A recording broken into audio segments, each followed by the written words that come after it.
is I'm reading a book on Baron Trump's marvelous underground adventures, written over 100 years ago. And if you're new to my channel, this is a variety channel, and sometimes I'll read stories or literature. So this is what I'm reading right now. It's in a playlist of the same name. You can go and watch it from the beginning, and it's like a bedtime story, if you will. And you can just kick back and have it play in the background. So this is the PDF of the book that's been downloaded from archive.org. And you can get a copy yourself if you want to follow along. So without further ado, I'm going to jump over to chapter 20 where we last left off. 1893 is when it says it was printed. But this over here says they got the copyright in 1892. And it's no longer in copyright. So let's jump over to the index and find out what page it's on, and then jump over to that page. Okay? Let's see. 20, right? We're on 20. So 2 X's is 10 and 10 is 20. So it says, I believe it starts on page 129. And it actually has an intro at the top. This is a long and sad chapter. Oh no. It tells how dear, gentle, pouting lip was lost, and how the Pseudopsies grieve for him, and whom they suspected. Bulger gives a striking proof of his wonderful intelligence, which enables me to convince the Pseudopsies that my dancing spectre did not cause pouting lips' death, the true tale of the terrible fate, but follows my discovery how a beautiful boat is built for me by the grateful Pseudopsies, and how Bulger and I bid adieu to the land of the make-believe eyes. Now, I've had some people say that I'm talking too quietly, and they want me to be a little bit louder, but I'll be honest with you. The reason I'm doing this is because if you are relaxing and trying to go to sleep, and you're just kind of like, listening to it before you go to sleep, I mean, you probably, I don't know. Anyway, you could maybe turn up the volume if it wasn't loud enough. I don't know. But, so here we go. I just read this. So, chapter 20. Whoopsie daisy. I hope it's not too long. 'Twas the custom of the city of silver to touch all around, as it was called before going to rest. The touch all around began in a certain quarter of the city and passed with wonderful rapidity from man to man. Exactly how it was done I could never understand, but the purpose of the mysterious signaling was to make an actual count of all the farm folk. If a single one were missing, it would be most surely discovered by the time the touch all around had been completed. It proceeded with lightning-like rapidity throughout the city, and then, if no return signal was made, the people knew that everyone was in his proper place, that no Pseudopsy had lost his way, or fallen ill in some unfrequented passage. I don't think that I had more than dropped off to sleep when I was aroused by Bulger's gentle tugging at my sleeve. Rubbing my eyes, I sat up in bed and listened. Instantly my ear caught that faint shuffling sound, which was always perceptible when any number of the former folk were hurrying hither and thither over the polished silver pavement. I sprang out of my bed and rushed to the door, Bulger close at my heels. What a strange sight confronted me! I could compare it to nothing save to the appearance of a large ant-hill, when some mischievous boy suddenly drops a stone among the crowd of a petty, patient, plodding people peacefully pursuing their work. In an instant, all is changed. Lines are broken, workmen jostle, workmen order becomes disorder. Regularity is changed to confusion. Hither and thither the affrighted creatures rush, with waving feelers seeking for the cause of the mad outburst or of terror.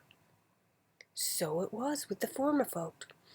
As I looked out upon them with outstretched hands and tremulously moving fingers, they rushed from side to side, jostling and bumping one another, while a nameless dread was depicted upon their upturned faces.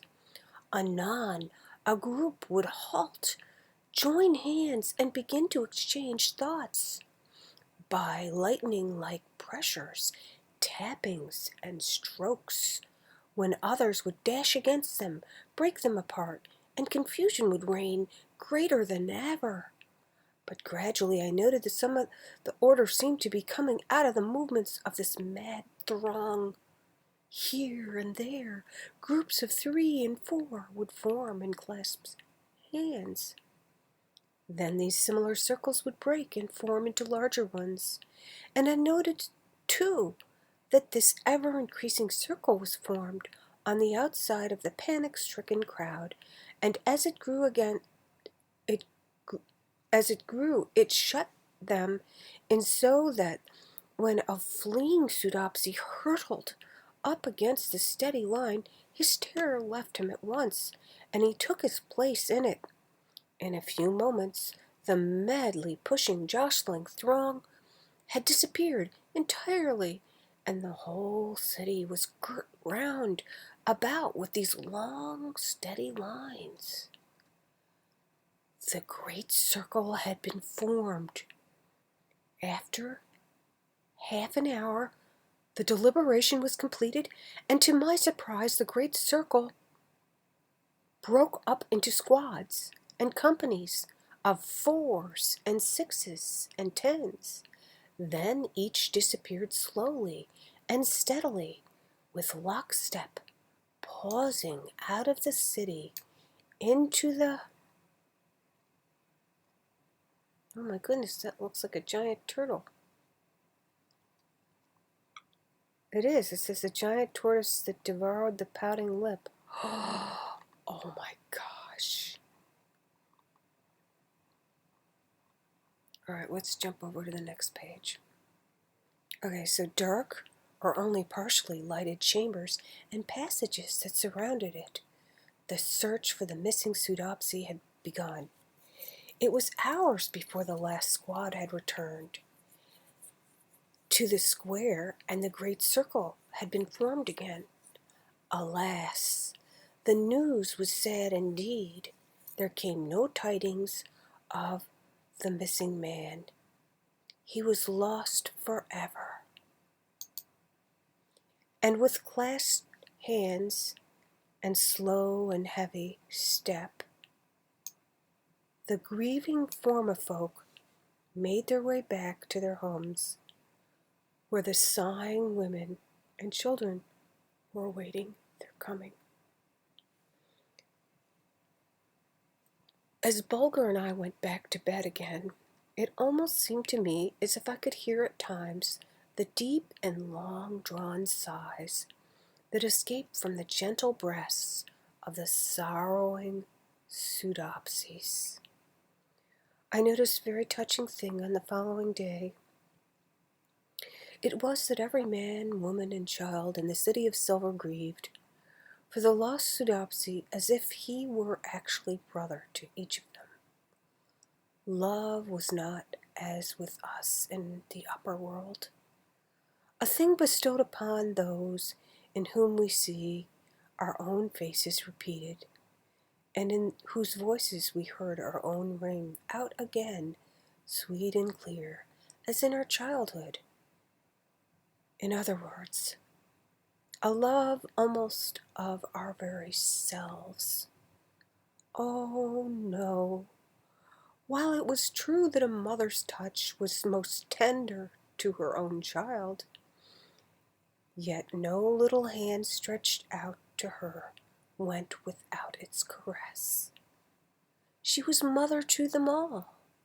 To her they were all beautiful, and as their little frocks were all woven with the same loom, there never could come into her mind a temptation to feel whether a rich neighbor's child was playing with hers, and that therefore it ought to receive a more loving caress.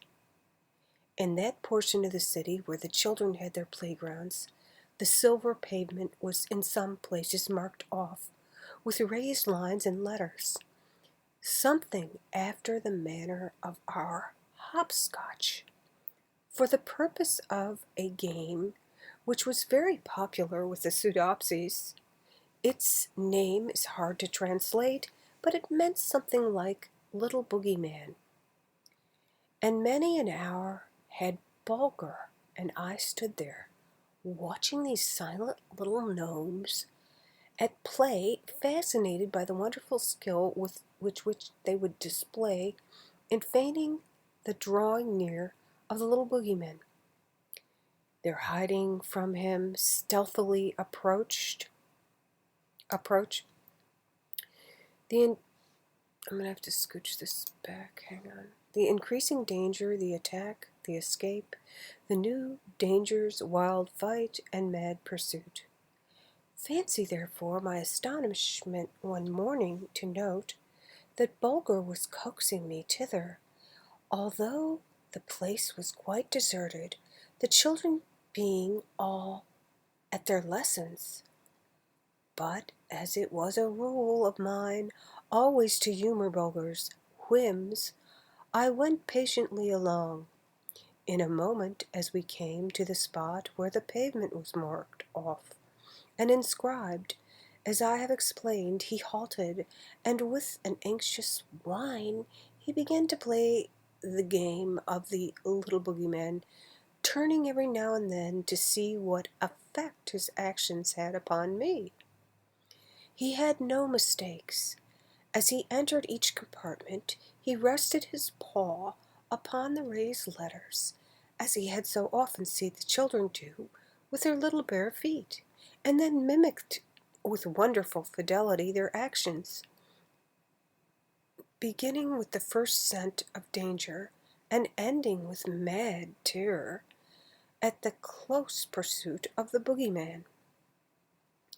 I was more than surprised. I was bewildered by this piece of mimicry on Bulger's part. To my mind, it boded some terrible accident for him, for I have a superstitious notion that great danger to an animal's life gives him for the moment an almost human intelligence. It is nature caring for her own, but all of a sudden the real truth in this case burst upon me.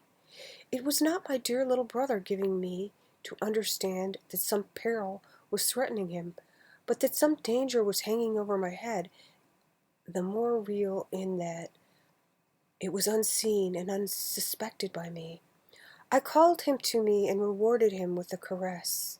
He was overjoyed to note that I had apparently understood him. I now made haste to seek out Barrow Brow. He was surprised to feel my salutation. In a moment or so I had told him all, nor was he slow in detecting my excitement. He, no doubt, felt that I changed character of my handwriting.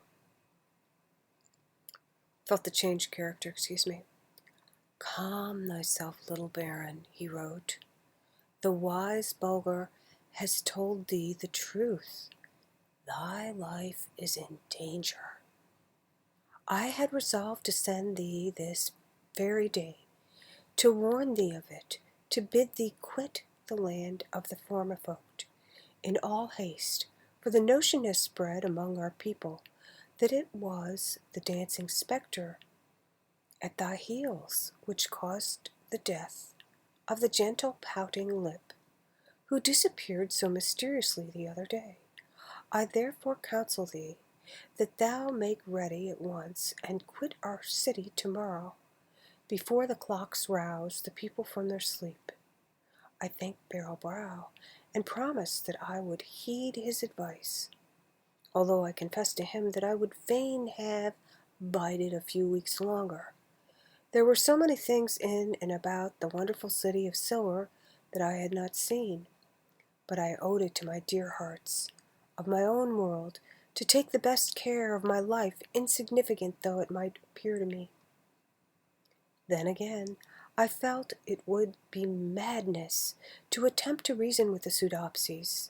To them, the dancing spectre at my heels was a real being of flesh and blood, although they had not been able to seize him. And it was really natural for them to suspect that we had made away with Pouting Lip. Calling to Bulger to follow me, I left Barrel Brow's home, resolved to make one more round of the wonderful city and then pack up some food and clothing and be all ready for a start before the clocks began their tapping. I should explain, dear friends, that as happens in all cities, the people of this imagined at times that they hadn't quite elbow room enough, and hence they surveyed other chambers and set up new candelabra within them in order to chase the cold and dampness away and make them fit for human habitations. In the last one, which they had in the way annexed to their fair city, fitting it with a silver doorway and tiling the floor with polished plates of the same beautiful metal, they had discovered a hard mound apparently of rock in the corner and had resolved that they would come some day with their drills and picks and begin the task of removing the mound. A strange inclination came upon me to visit this new chamber in order to inspect the work of these eyeless workmen and see how far they had proceeded with their task of transforming a cold and rocky vault into a bright, warm, healthy habitation. Imagine my surprise to hear Bulger utter a low growl as we reached the entrance, and I put out my hand to swing the door open, for the Pseudopsies were not at work there that day, and the place was as silent as a tomb. Glancing through the grating, a sight met my gaze which caused my flesh to creep and my hair to stiffen. What think ye was it? Why, the mound in the corner was rocking and swaying, and from underneath one end issued a loud and angry hissing. I'm no coward if I do say it myself, but this was just a little too much for an ordinary or even an extraordinary flesh to bear without flinching. I staggered back with a suppressed cry of horror, and was upon the point of breaking into a mad flight, when the thought flashed through my mind that the door was securely fastened, and that there would be no danger in my taking another look at the terrible monster thus caged in this chamber. A great snake-like head was now lifted from beneath one edge of the mound on the end of a long swaying neck. Its great round eyes, big as an ox's stare, with a dull, cold, glassy look from wall to wall, and then with an awful outburst of hissing, the whole mound was suddenly raised up 4 great legs, thick as posts, and ending in terrible claws, and borne rocking and swaying into the center of the chamber. What was this terrible monster, and where had it come from? Why, I saw through it all now at a glance. It was a gigantic tortoise, 8 feet long by 5 wide at least, and once an inhabitant of the upper world. thousands and thousands of years ago, by the coming of the awful fields of ice. It had been forced to fly from certain death by crawling down into these underground caverns. Here, chilled and numbed by the dampness and cold, it had fallen asleep and would have continued to sleep on for other ages to come, had not the industrious Formifolk lighted the clusters of burning jets of gas in the monster's bedroom.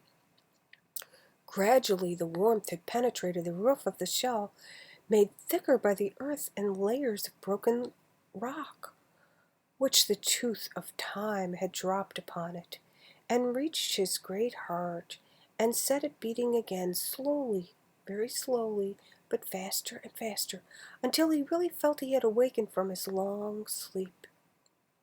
By a terrible misfortune, Pouting Lip, the gentle Pseudopsy, had happened to be left behind when his brother laborers quit work, and the new silver doors of the chamber had been closed upon him.